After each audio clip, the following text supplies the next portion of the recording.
ওয়া ইন কুনতুম ফি রাইবিম মিম্মা নাযালনা আলা আবদিনা, আমাদের দাসের উপরে যা আমরা নাজিল করেছি এবারে তোমাদের সন্দেহ থাকে। আল্লাহ কেন বহুবচন ব্যবহার করেন? কারণ তিনি মুআদ্দিবুন নাফসে, রয়্যাল উই বলে এটাকে, যে ব্যক্তি নিজে বড় সে ব্যক্তি বলে আমরা, আর যে ব্যক্তি নিজে ছোট সে আমি বলে। এই জন্য আল্লাহ তাআলা তিনি বড়র বড়, যত বড় কল্পনা করতে পারেন তার থেকেও তিনি বড়। অর্থাৎ আপনার কল্পিত রূপ কোনোদিনই আল্লাহর বড়ত্বকে ছাড়িয়ে যাবে না, কোনোদিনই তার বড়ত্ব খুঁজে পাবে না। এই জন্য তিনি বড় বহুবচন ব্যবহার করেছেন।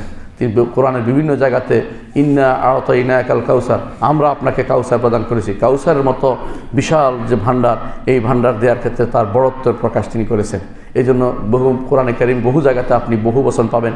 বাংলা ভাষা অনুবাদের ক্ষেত্রে অনেকে সেই ভুল করেছে, বহু বচন অনুবাদ করেননি, সেটাও আমাদের খেয়াল রাখতে হবে, এটা ভুল। অবশ্যই অন্য ভাষা দেখবেন যে ঠিকই অনুবাদ বহু বছর করেছেন, বাঙালি মন মানসিকতা সহি বিশুদ্ধটা নিতে কোনোদিন প্রস্তুত না। এই জন্য নিজের মন মতো ব্যাখ্যা করেন, কোনো দৃষ্টিটা নেওয়া যাবে না। মোট কথা আমি বলছি, মুহাম্মদুর রাসূলুল্লাহ সাল্লাল্লাহু আলাইহি ওয়াসাল্লামকে আল্লাহ তাআলা দাস হিসেবে ঘোষণা করেছেন এবং আরও বলেছেন সুবহানাল্লাযী আসরা বিআবদিহি লাইলাম মিনাল মাসজিদিল হারাম ইলাল মাসজিদিল আকসা। ওই আল্লাহর জন্য পবিত্রতা, যিনি তার দাসকে নিয়ে সফর করিয়েছেন মিনাল মসজিদুল হারাম ইলাল মসজিদুল আকসা, মসজিদ হারাম থেকে মসজিদ আকসা পর্যন্ত, মেরাজ, তারপর মেরাজ পর্যন্ত, ইসরা ও মেরাজের ঘটনা উল্লেখ করেছেন। আবার সলাতে যখন যারায়, সলাতে দাসত্বের সর্বোচ্চ প্রকাশ হচ্ছে সলাতের মধ্যে। দাসত্ব প্রমাণ করবেন আল্লাহর কীভাবে? সলাতের মধ্যে। যে যত বেশি সলাত আদায় করে তত বেশি বড় আল্লাহর দাস।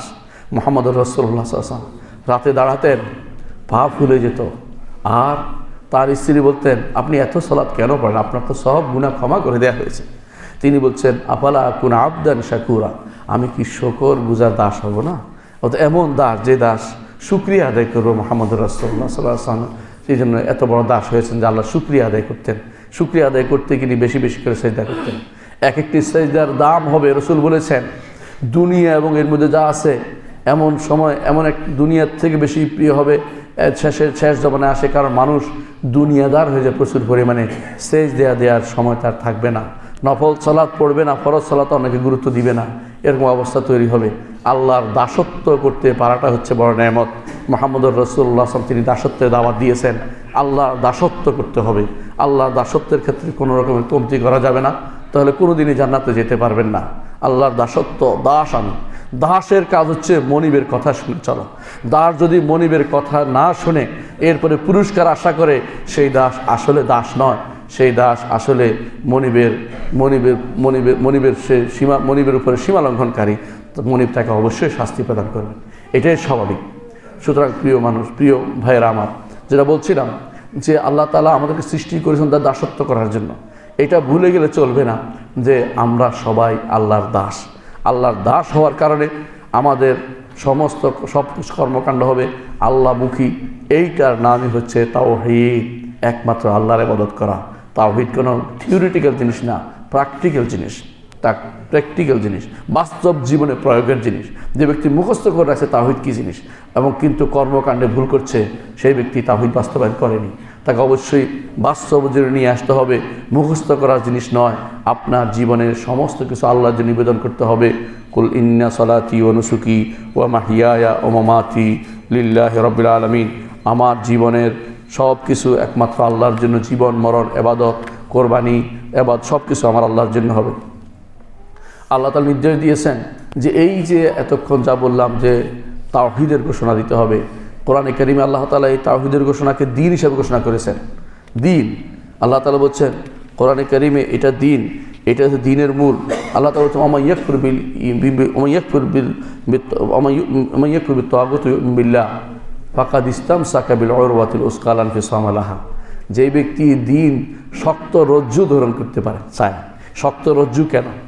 আল্লাহর জান্নাত উপরে, আল্লাহর জান্নাতে যেতে হলে কোরআন কারিমের জন্য আল্লাহ তাআলা কোরআনকে হাবলুল্লাহ বলছে। হাবল অর্থ রশি, এবং রসুলও আল্লাহর কোরআনকে হাবল বলেছে, ইসলামকে হাবল বলেছে, রশি। যেন আমি একটা রশি ধরে উপরে উঠতে চেয়েছি, এই রশিটা যদি ছিঁড়ে যায় আপনি কিন্তু পড়ে ধ্বংস হয়ে যাবেন। তো আল্লাহ তাআলা জান্নাত থেকে বিতাড়িত হয়েছে, উপর থেকে নিচে ফেলে দেওয়া হয়েছে। এখন আমি যদি জান্নাতে যেতে হয় এই রশিটা ধারণ করতে হবে। সেই রশিটা হচ্ছে আল্লাহর দ্বীন এবং তাওহীদকে। যে ব্যক্তি এই দ্বীন ও তাওহীদকে ধারণ করতে পারেনি, সে ব্যক্তি উপরে উঠতে পারবে না, পড়ে যাবে। এই জন্য আল্লাহ তাআলা কোরআনে কারীম বলেছেন ওয়া মান ইউশরিক বিল্লাহি ফাকান্নামা খাররা মিনাস সামা, যে কেউ আল্লাহর সাথে শরিক করলো সেজন্য আকাশ থেকে নিচে পড়ে গেল, কারণ তার রশি ছেড়ে গেল। এখন সে ফাতাখতাফু তায়রু আও তাহবি বির-রিহু ফি মাকানিন সাহিক, তাকে যেন পাখি ছোঁ মেরে নিয়ে গেল, অথবা দূরে কোথাও কোনো প্রান্ত দেশে পড়ে সে ধ্বংস হয়ে গেল, কারণ উপরে উঠার যে সিঁড়ি সে হারিয়ে ফেলেছে, সে জান্নাতে যাওয়ার সিঁড়ি হারিয়ে ফেলেছে। শিরিক, এই জন্য দিন পুরোটাই তাওহীদের উপর নির্ভর করছে। এটাই আমার রব্বুল আলামিন আমাদেরকে জানিয়েছেন যে তাওহীদ হচ্ছে দ্বীনের মূল ভিত্তি।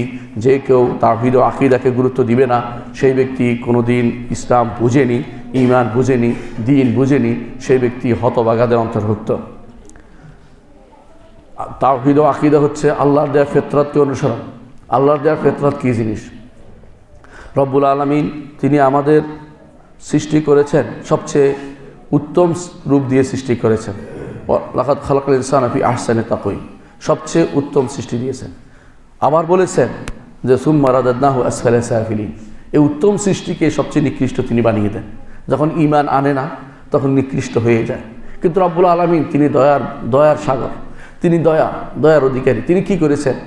আমাদেরকে তিনি দয়াময় রব, তিনি আমাদেরকে দুনিয়াতে আসার সময় আমাদেরকে ফিতরাত দিয়ে দিয়েছেন, আমাদের ব্রেনের ভিতরে মানার মতো প্রবণতা দিয়ে দিয়েছেন যে কেউ যদি বাইরের কোনো আক্রমণ না আসে, পিতামাতা যদি অন্যদিকে না নিয়ে যায়, যদি প্রবৃত্তি অন্যদিকে না নিয়ে যায়, বন্ধুবান্ধব যদি কুফুরের দিকে না নিয়ে যায়, তাহলে এই ব্যক্তি ঈমানের উপর থাকবে। এটাই স্বাভাবিক।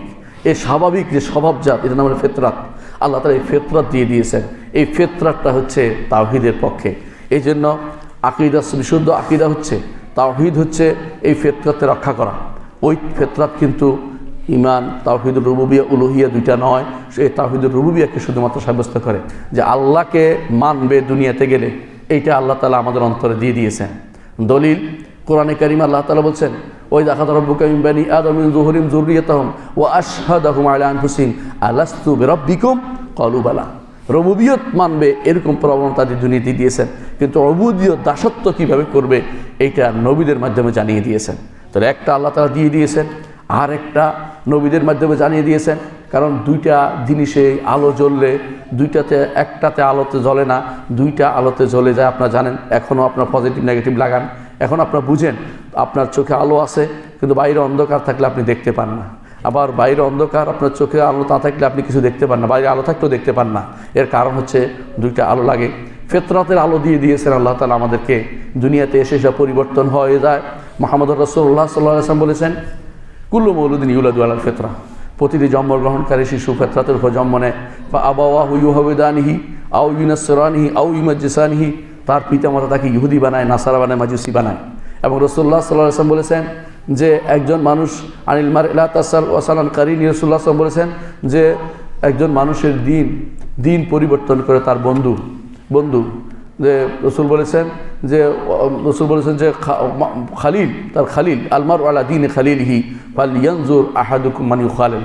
একজন মানুষ তার বন্ধুর দিনের মধ্যে থাকে, বন্ধু তাকে যেভাবে চালায় সেভাবে চলে যায়। এই জন্য খারাপ বন্ধু আপনাকে ফিতরাত নষ্ট করে দেয়, তেমনি খারাপ পরিবেশ আপনার ফিতরাত নষ্ট করে দেয়। পরিবেশ কী জিনিস? যেই ব্যক্তি 100 জনকে মেরেছে, তারপর একজন আলেমের কাছে গেছে, যে বললো যে আমার কি কোনো তওবা আছে? বলতে হ্যাঁ, তওবা আছে। তো তুমি যে ফিতরাতে থাকো, যে জায়গায় থাকো, যে অবস্থায় আসো, যে পরিবেশে আসো, ওখানে তওবার কোনো চার নাই। ওইখানে ভালো লোকরা আছে, একমাত্র আল্লাহর ইবাদত করে, তাদের সাথে গিয়ে তুমি আল্লাহর ইবাদতে লিপ্ত হও, তাহলে তুমি ভালো হতে পারবে। ভালো হওয়ার জন্য পরিবেশ দরকার আছে। এই জন্য পরিবেশ দরকার আছে, মসজিদের দরকার আছে।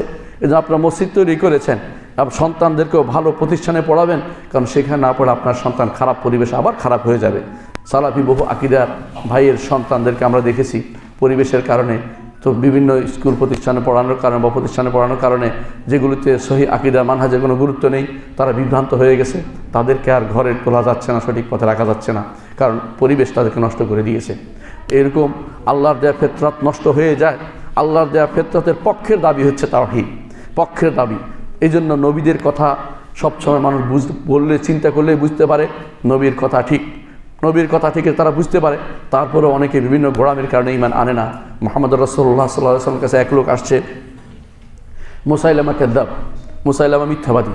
মুসাইলামা মিথ্যাবাদীর কাছ থেকে এক লোক আসছে, আসে রাসূলুল্লাহর দিকে তাকিয়ে বললেন, ওয়াল্লাহি ইন্না ওয়াজহাকা লাইসা ওয়াজহি কাযযাব, আমি শপথ করে বলছি তোমার চেহারা কোনো মিথ্যাবাদীর চেহারা নয়, কিন্তু আমার গোত্রের লোকে নবুয়তের দাবি করছে, তোমার কেমনে মানি?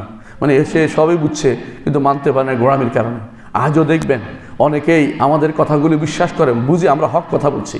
আমরা কোরআন এবং সুন্নাহর বাইরে ব্যক্তি বিশেষের কথা বলি না, আমরা ব্যক্তি বিশেষের কথা বলি না, আমরা গোষ্ঠীগত কথা বলি, সাহাবায়ে কেরামের কথা বলি, ইমামদের কথা বলি, তাবেঈদের কথা বলি, ব্যক্তি বিশেষের জন্য গোঁড়ামি আমরা করি না। কিন্তু তারপরেও তারা নেয় না কেন? তাদের বাপ দাদার দিকে চিন্তা করে, কেউ কেউ তার পূর্বপুরুষের চিন্তা করে, কেউ চিন্তা করে আমার এখানে স্ট্যাটাস আছে, নষ্ট হয়ে যাবে। এইগুলি কখনো কবরে যাবে না। কবরে গেলে আপনার খবর আছে, আপনি যে হক ঠেলে দিয়েছেন, হক জানার পরও নেননি, আল্লাহর কাছে আপনার জবাবদিহি করতে হবে। আমাদের দায়িত্ব পৌঁছে দেয়া, ওমা আলাইনা ইল্লাল বালাগুল মুবিন। সম্মানিত মুসল্লিয়ানে কেরাম, আল্লাহ তাআলা কিতাবও নাজিল করেছেন তাওহীদের জন্য। আমি বলেছি আল্লাহ আমাদের সৃষ্টিও করেছেন তাওহীদের জন্য, ঈমানের জন্য, আকীদার, বিশুদ্ধ আকীদার জন্য, তাওহীদের জন্য। আর কোরআনও নাজিল করেছেন, আর নবীদেরকেও পাঠিয়েছেন এটার জন্য, আর আমাদেরকে কিতাব দিয়েছেন। কিতাবগুলি সবগুলির দাবি একটা, সেটা কি? একমাত্র আল্লাহর ইবাদত করা হোক। আপনারা বলতে পারেন প্রমাণ সূরা সূরা রাদের মধ্যে প্রথম আয়াত আল্লাহ তাআলা বলছেন আলিফ লাম রা কিতাবুন উহকিমাত আয়াতু সুম্মা ফুসিলাত মিন লাদুন হাকিমিন খাবির আল্লাহ তা'বুদু ইল্লাল্লাহ ইন্নানী লাকুম মিনহু নাযীরুম ওয়া বাশীরুম ওয়া নাযীর। আল্লাহ তাআলা বলছেন আলিফ লাম রা কিতাবুন উহকিমাত আয়াতু সুম্মা ফুসিলাত মিন লাদুন হাকিমিন খাবির। এই কিতাব কোরআনের কথা বলছেন, উহকিমাত আয়াতু, তার আয়াতসমূহ সুদৃঢ় করা হয়েছে, সুম্মা ফুসিলাত, এটাকে আরও বিস্তৃত করা হয়েছে। একখানে কিছু বলে আরেকখানে বিস্তারে বর্ণনা করছেন আল্লাহ তাআলা। মিন লাদুন হাকিমিন খাবির, রব্বুল আলামিনের পক্ষ থেকে যিনি হাকিম এবং খাবির, যিনি হিকমতওয়ালা, যিনি হুকুমদাতা, যিনি খাবির, সব কিছুর খবর রাখেন তিনি। কি কথাটা বলার জন্য এটা বলছেন? আল্লাহ তা'বুদু ইল্লাল্লাহ, যেন একমাত্র আল্লাহর ইবাদত তোমরা করো। কোরআন নাজিল হয়েছে আল্লাহর ইবাদতকে প্রতিষ্ঠা করার জন্য। যদি আপনি কোরআন পড়েন একেবারে স্বচ্ছ মন দিয়ে, অবশ্যই আপনি হেদায়েতের সাক্ষাৎ পাবেন। কারণ যারাই এ পর্যন্ত কোরআন পড়েছে যে আমি হেদায়েত নিব, মন থেকে আপনি দোয়া করেছেন এবং হেদায়েত কোরআন পড়েছে, কোনো ব্যক্তি হেদায়েত বাইরে যায়নি। যারা বিশেষ করে তুলনামূলক ধর্মতত্ত্ব নিয়ে আলোচনা করে, যদি কোনো তারা অমুসলিম হয়, আমরা মুসলিমদের বলি না এটা আলোচনা করতে, কারণ সে বিভ্রান্ত হতে পারে, কারণ তার কাছে নিজের দ্বীনের খবর নাই। কিন্তু যারা কাফের আছে, নিজের ধর্ম সম্পর্কে ভালোই জানে, ইসলাম সম্পর্কে জানার পরে কেউ সেখান থেকে মুখ ফিরিয়ে নেয় না, কারণ সে কোরআনের যুক্তির কাছে, কোরআনের বক্তব্যের কাছে একেবারে তার বক্তব্য নস্যাৎ হয়ে যায়। সে বুঝতেই পারে না কখন সে ঈমানের পথে চলে আসে। ইতিমধ্যে আপনারা শুনেছেন বড় বড় বিশাল বিশাল ব্যক্তিত্বরা কোরআন পড়ার কারণে ইসলাম গ্রহণ করেছেন। এই জন্য এই কোরআন আপনাকে তাওহীদের দিকে নিয়ে যায়, এই কোরআন বিশুদ্ধ আকীদার দিকে নিয়ে যায়। এই কোরআন নয়, সমস্ত আল্লাহর বাণীগুলো, আল্লাহর কিতাবগুলো আল্লাহর বাণী। তাওরাত আল্লাহর বাণী, ইনজিল আল্লাহর বাণী, আল্লাহর কথা, জাবুর আল্লাহর কথা, সুহফে ইব্রাহিম ও মুসা, এগুলি আল্লাহর কথা আমাদের কাছে পাঠিয়ে দিয়েছেন। কেন? দয়া করে তিনি, যে আমার কথা যদি শোনে আমার বান্দারা আমার দিকে ফিরে আসবে।